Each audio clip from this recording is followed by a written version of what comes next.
UFC 305, Israel Adesanya versus Dricus Plessis taking place at the weekend, and I'm going to be breaking down the fights. The main card that I want to talk about are fights I'm looking forward to.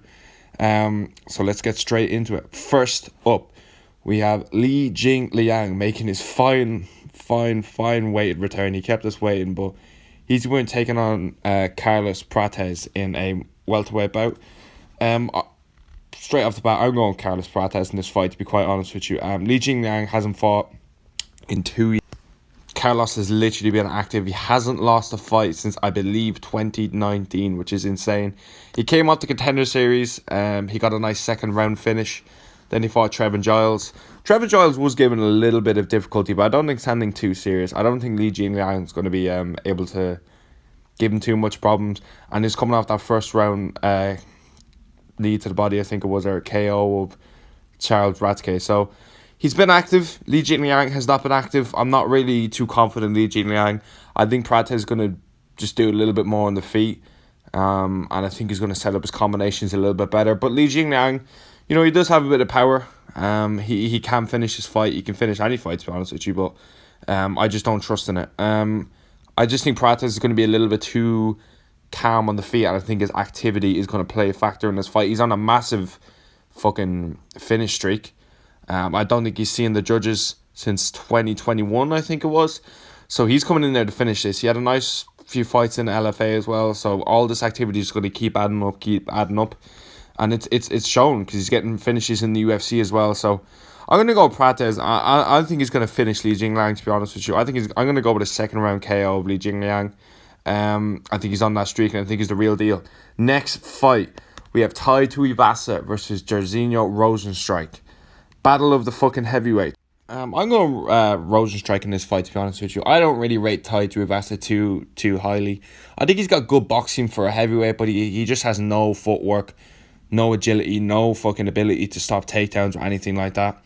And he's got big hands, and that's really it. I don't think he has much of a game plan apart from that. It worked up until a certain point. He's on a 4-loss streak. I think he's got finished in every single one of his fights as well, which is not good. I think Rozenstruik's just a better Tuivasa everywhere. I think he's got good jabs. I like his low kicks too, and I think he's heavy-handed. Obviously, Tuivasa has better hands as regards power, but I don't think he has much technique. And I think a lot of heavyweights don't have technique. Actually, most of them. 95% of the heavyweight roster have no technique. I think Rozenstruik's got a little bit of technique, considering your average heavyweight. And I just think he's going to do more than Tuivasa in this fight, to be quite honest with you. Tai Tuivasa had a good run there for a while. He was knocking people out, but he's getting finished now. I remember in the Cyril Gane fight, I was like, Jesus, this dude just is not finishable. Like, you can't finish this guy. And then everyone's just finishing for fun now. Volkov, Pavlovich, Gane, you know, they all worked him and they all smoked him. Gane was doing very well on the feet, and as much as Gane is a lot better than Rozenstruik, I think Rozenstruik's just going to have more success. I think he's going to have sharper defense as well. That he's going to be able to cover up and not get hit with any heavy hands. I don't think he's going to finish Tai, though. That's the thing. If I was to bet, I'm going to bet on a 30-27 decision, just because I don't think he has, like, Volkov, Pavlovich, and Gane, for example. And even Tybura, who finished him in the first round. I do think they have a size advantage. As much as Rozenstruik isn't a small heavyweight, I don't think he's the biggest heavyweight. Volkov's like 6'5", Gane's 6'5", Pavlovich has insane hands. And then Tybura just took him down and submitted him, which was fucking terrible look, considering how shit he's looked recently. So I just think Rozenstruik's just going to pick him apart at range. I wouldn't be too surprised if he finishes him, but I just don't think it's going to happen. I think I'll just pick him apart at range and just get a comfortable 30-27 decision, which won't look good. I think you have to finish Tai Tuivasa at this rate, to be quite honest with you. So yeah, that's what I think about this one. The next one, Dan Hooker versus Mateusz Gamrot. I'm very excited for this one, to be quite honest with you. Dan Hooker is one of the most entertaining fighters in the sport, in my opinion. Dude has never had a boring fight on his behalf. Claudio Purcell has made that fight boring. He's had some, like, Poirier versus Hooker. My favourite fight of all time is that. And it's probably my most watched fight of all time as well. Mateus Gamrot is riding high. He's coming off a good win against Adesanya. He's got good wins over like Arman Sarukian, Jalen Turner. They have a common thing in Jalen Turner. Dan Hooker beat him as well in a much more competitive fight. Turner versus Gamrot was actually a good fight, to be fair, but Gamrot was just a little bit better on that night, and it was 2 weeks' notice as well. But Turner did have success. Turner threw away a Dan Hooker win, like he throws away every win. He's a fucking such a low IQ fighter. He's like Michael Chandler. I just think Dan Hooker is up there in age, and every time I see him, he just seems a bit slower. He's got them massive long limbs, which I think is going to play into favour for Gamrot, because I think he's going to be able to get those legs easier. I don't really rate Gamrot's striking too high. I think Gamrot's striking is literally only there to hide his takedowns. So he's kind of throwing stuff, and then he gets a takedown in, which works up till a certain point, until you have someone that can take down defense and box. I just think Dan Hooker's kind of just past it. I think the fights against Poirier, so even Felder was a bit of a war. Those fights, they all play up. Jalen Turner was a war. He's after breaking his arm twice in the last year as well, so it's not going to play into his favour. As much as I think Gamrot's wrestling is very good, like he is very good at wrestler. He was actually out scrambling Arman Sarukian in moments, which is a fucking massive achievement considering Arman Sarukian's coming off a Charles Oliveira win. I would have a little bit of worry of no one's been able to. Obviously, Makhachev took Hooker down and just submitted him. I haven't seen anyone really hold Hooker down for a 30-27 or a decision. Do you know what I mean? It hasn't really happened. So I actually do think Hooker's takedown defense is good. Just I think Gamrot's going to be able to maybe get him up against the cage, stuff like that. Maybe even get him down and do a little bit of ground and pound. But Hooker's got a chance in this fight. I do think Hooker has a good chance in this fight of keeping him at range, and the fact he actually does have good takedown defense. Obviously, you know, Makhachev did what he did. A lot of people have suffered that same fate from Makhachev. And I just think Hooker's got underrated wrestling takedown defense, to be honest with you. And I wouldn't say I like his chances, but I don't think this is a completely hopeless fight for Dan Hooker, to be honest with you. I think he could even... I don't really like Gamrot's striking. Like I said, I think even Adesanya was doing a little bit in the first round with it, but ended up winning due to decision. Jalen Turner as well. And I think if Hooker can keep this at range, there is a path to victory. Because I do think if Gamrot can't get him down, can't hold him up against the cage, and Hooker's able to do damage, there is a path to victory. But I'm not betting on it. I'm betting on Gamrot's decision. That's my official prediction for this one. I just think Gamrot's going to be able to do a little bit more. Hooker's going to get frustrated. And I just think Hooker's slowing down. I think Hooker's slowing down. Gamrot's in his prime. And I just would not be betting on Dan Hooker in this fight. Old Dan Hooker, I probably would have. Like Felder or Poirier Hooker. I think he beats Gamrot. But Gamrot's coming off smoke. Like he's on a good win streak. He's got some fucking big wins. Regardless if you thought he beat Arman or not. Got his hand raised. Got his hand raised against Jalen Turner on 2 weeks' notice. Got his hand raised against Adesanya in his last fight. I don't really like his fighting style, so I do hope Hooker wins this fight. But you got to give him credit where it's due. I think he's going to be able to just hold Hooker in areas that is enough to win the fight. If he can control Dan Hooker in this fight, which he might be able to, because Hooker is fucking big. He's such a lanky fucker for that weight class. The fact he made 145 is ridiculous, but I think if you can get him down and hold him down, you know, Hooker, I wonder, is he going to be able to get back up? I just think Hooker's got good takedown defense, but like I've said, he's getting old. And he's been through so many wars. And he's broke his arm twice. He's had a year off. And Gamrot's had some good wins since then. So that's what I'm thinking. I'm going to go with a Gamrot. I'll go Gamrot 29-28 on that one. But let's hope Hooker wins because he's fucking entertaining. Next, Kai Kara-France versus Steve Ercik. Steve Ercik is coming off that fight against Pantoja, which I actually thought he won. Steve Ercik's boxing in the clinch and in the pocket is fucking insane. I rewatched the Pantoja fight and the combinations he was landing in the pocket. I think Steve Ercik's the best striker in flyweight at the moment, to be quite honest with you. I did think he beat Pantoja on a damage-based scoring system. Pantoja seemed a little bit, not lost, but Steve Ercik was one step ahead. And Kai Kara-France, he hasn't been active. I thought he beat Amir Albazi, to be fair, so it's not as if he's completely tragic. But I just think Steve Ercik's on that high, you know, and it was a loss. I think Steve Ercik's going to get this one done. I think he's going to be able to just land those combinations. Kai has an overhand and a low kick. And he's got very good takedown defense. It has to be said, the Askar Askarov fight, I watched that one live. On his back, he was able to get him off. He won due decision, damage-based scoring, wins fights, not holding people down and doing nothing with it. I don't see either of them shooting for takedowns in this fight. Steve Ercik was fond of a takedown now in the Pantoja fight, which I really just didn't see the point. Like, you were having so much success on the feet, I felt.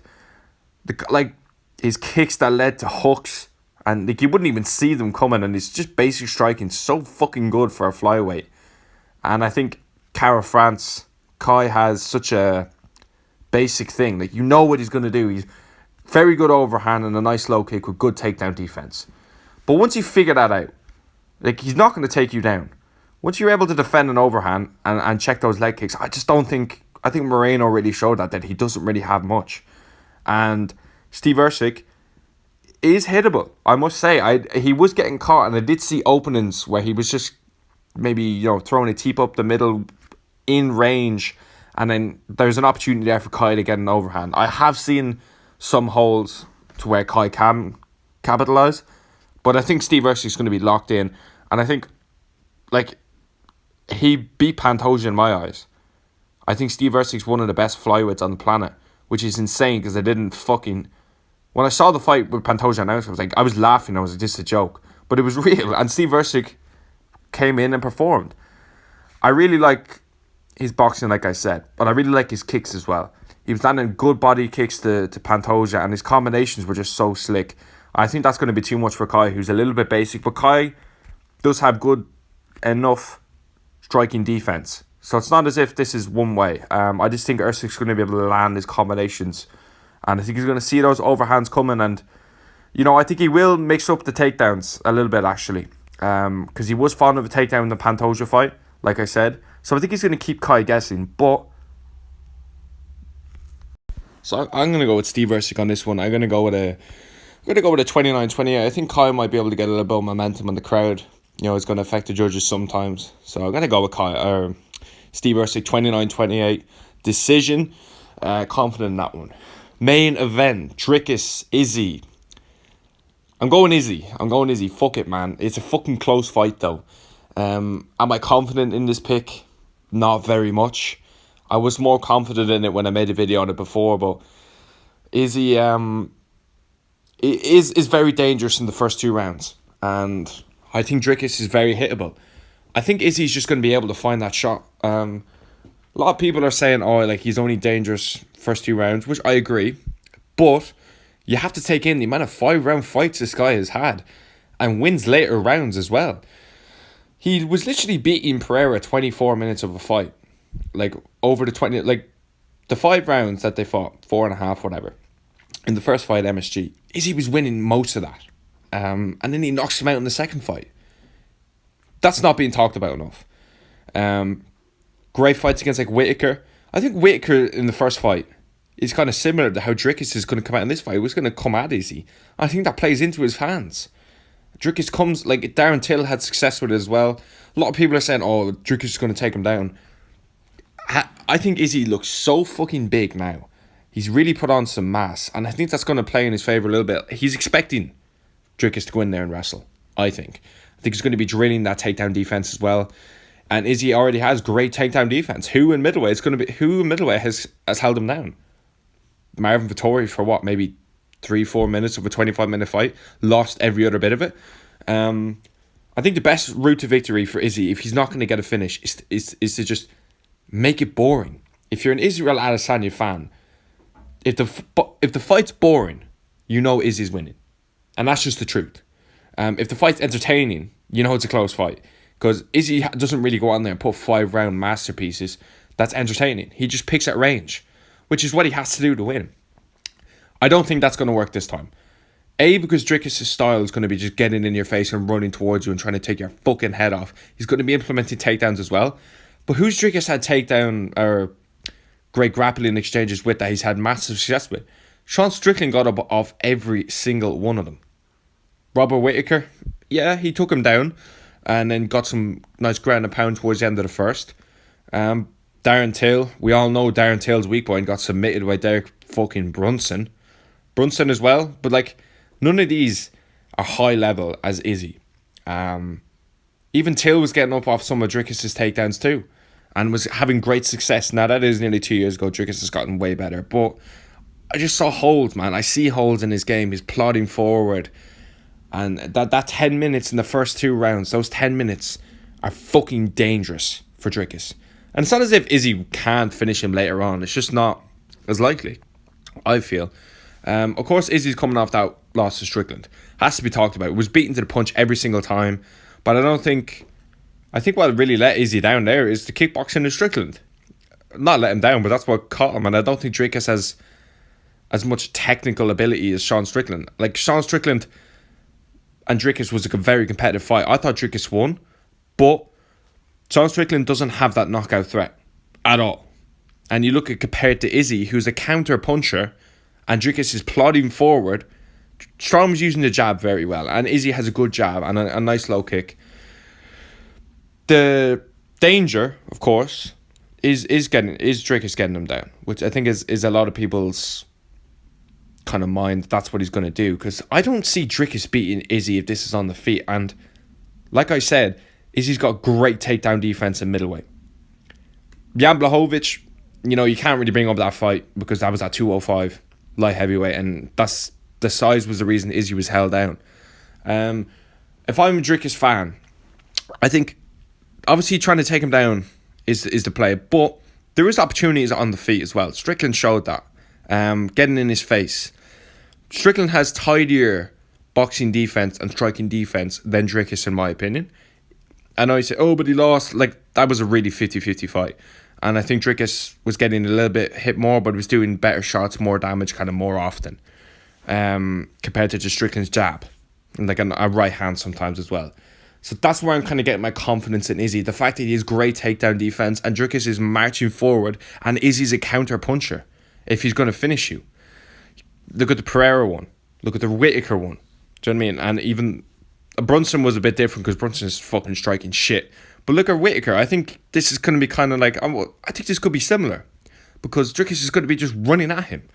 And I think that's going to play into Izzy's factor. And people said, Dricus is just going to fucking ragdoll him. No one's ragdoll Izzy in middleweight, in my opinion. Now, the year off could play into his factor or could be his biggest fucking demise. Because Dricus has been active.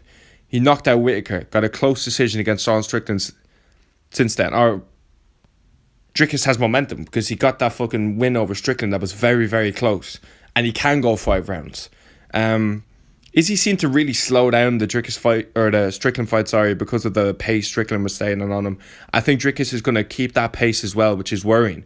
So if I was to give like a prediction on both ends, I could see both ways. This fight is 50-50. But I'm just confident that Izzy's going to be able to find that shin. And Dricus has a good chin, in fairness. But I just think counter-punching, with Dricus' style of plodding forward, is perfect for Izzy. It's perfect, you know what I mean? He was near perfect against Pereira in the MSG fight up till he got caught. And then knocks out Pereira. You know what I mean? That win just aging like fine wine. Like, no one's talking about that win, in my opinion. So, path to victory for Izzy is obviously going to be his counter-puncher. I do think Dricus kind of has more ways of winning, but just less likely. Like, if he takes him down and just ground and pounds him later on, could happen. Izzy slows down. And Dricus just keeps coming at him. Strickland showed that if you get in his face, there is weaknesses. So that could be a way. I don't really see Dricus catching him in like an exchange and then knocking Izzy out that way. I don't think so. I think Pereira is probably the only one at middleweight that could have done that. So there's a few different ways, you know what I mean? But if I was to bet, I'm going with Izzy. I'm going Izzy at I'm going Izzy KO. That's my official prediction. But I will not be one bit surprised if Dricus du Plessis wins this fight because it is fucking close. It's a coin toss, but I'm just edging it towards Izzy. But let me know what you think in the comments below. Thanks for watching.